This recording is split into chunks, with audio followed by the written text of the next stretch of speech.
So ayan guys, nandito tayo ngayon sa Santo Domingo Bay, Laguna. Anong purok po ito, kuya? Purok uno. Purok Uno, Sitio Cabaritan. Sitio Cabaritan. Ayan. Nandito tayo sa bahay ni Sir. Ano pangalan niyo po? Adong ang tawag nila sa atin. Sir Adong. So ayan guys, nandito tayo sa Barrio Santo Domingo, Sitio Cabaritan. Cabaritan. So ayan, nandito ang ating bida ng karsada at bayan ng masa, kundi si Kuya Adong. Ano lang. Kuya Adong. Sir, kailan po kayo nagsimula na mag-ukit ng ganitong klase ng mga hugis ng mga mukha? Basta nagsimula lang ito nung pandemic kasi nga bawal lumabas. Kasi tricycle driver ako. Nagkataon talagang bawal lumabas. Ayun, habang nagpapahinga ako dun sa kwan, may nakita akong pahit ng anak ko. Tama-tama, may nakita naman akong maliit na sanga na ugat yata yun. Ayun. Nakita ko, maganda naman may korte. Kaya sinubukan kong kortehan na naman, nagkakorte siya. Kaya yun, nagtuloy-tuloy na ginawa ko. Dahil bawal nga lumabas ng pan eh. Bawal lumabas tayo ng kalsada. Ibig sabihin pala sir, bali 45 years old nung kayo natuto. Almost 5 years, ganon sir. 5 years na sila. Siguro yata, kailan ba yung pandemic? Yung pandemic 2019 po.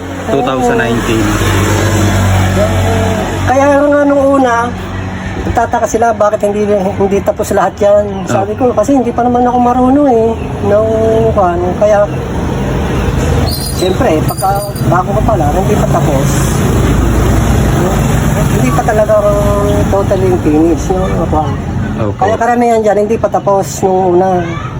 Ito lang, alam ko na yung mga diskarte. Oo, yan. Tinatapos-tapos ko na yung pan.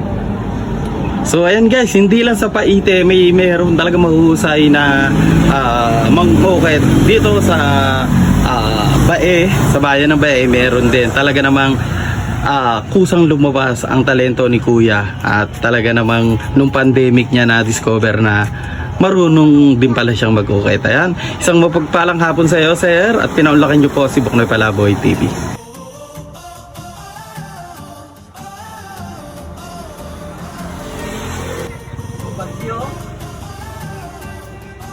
So ayan guys, ito yung kauna-unahang ginawa ni Kuya. Ito, hawak ni Kuya. Ugat yan eh. Ayan o.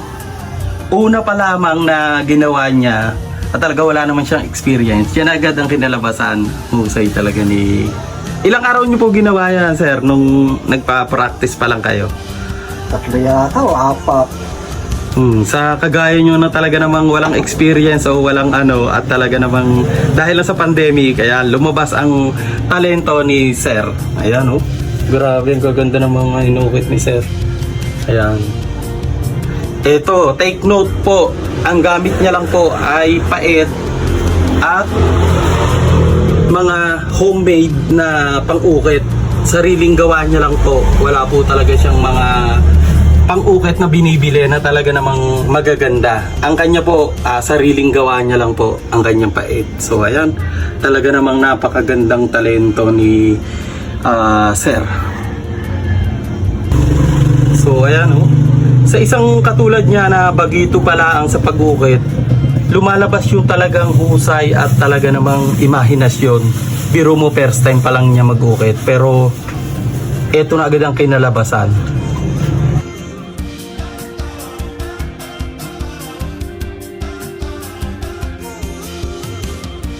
Puro. Ayan. Gaganda sir. Grabe. Oo. Malinaw na po. So ayan, ito pa yung mga ginawa nila sir.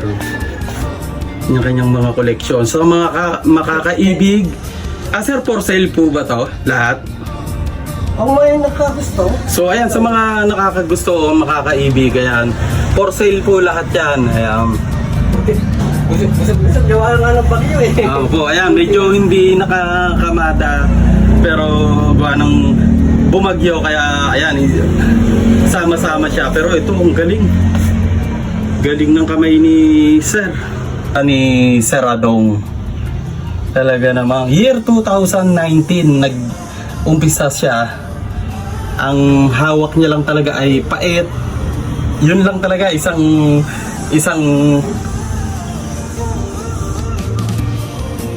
pait lang ang kanyang pang-ukit talaga at nakortehan niya ng ganang kagaganda.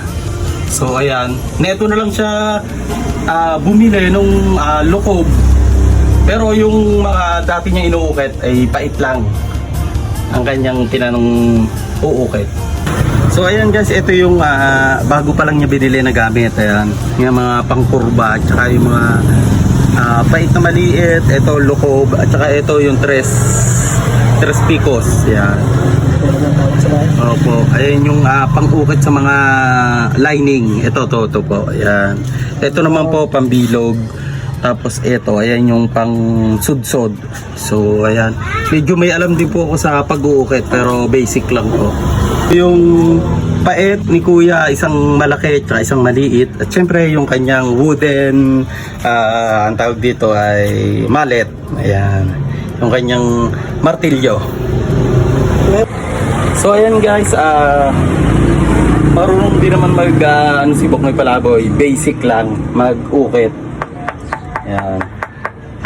Kasi ang ginagawa namin yung corona, yung sa mga divider, mga patungan ng TV. So kaya medyo marunong din ako. Pero basic lang yun. Hindi kagaya nung kay Kuya, talagang ukit. Ang husay talaga ni Kuya, saludo ako.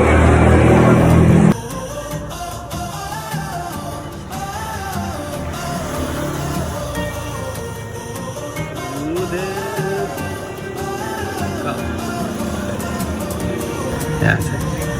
Ayan. Yan, sa mga gustong magpagawa ng kahit anong kan, basta gawa sa kahoy, pangalan, kahit anong pagkulang ng mga masiselan, hindi po kami sa ito. Yan, pagkakuan, pwede nyo ako sadyain dito sa Kabaritan. Sa Turok Uno, Kuya Adong po, pangalan. Ayan sir, Salamat po. isang mapagpalang hapon mula kay Boknoy Palaboy TV. So ayan guys, isang mapagpalang hapon sa inyo lahat. Ayan, nandito tayo ngayon sa Sitio Kabaritan, Santo Domingo. Ayan, kasama natin si Kuya Adong ng talaga may gininto ang kamay na talaga namang mahusay sa pag-uukit. So ayan, siya ang bida natin ngayong hapon, ang bida ng karsada at bayani ng masa.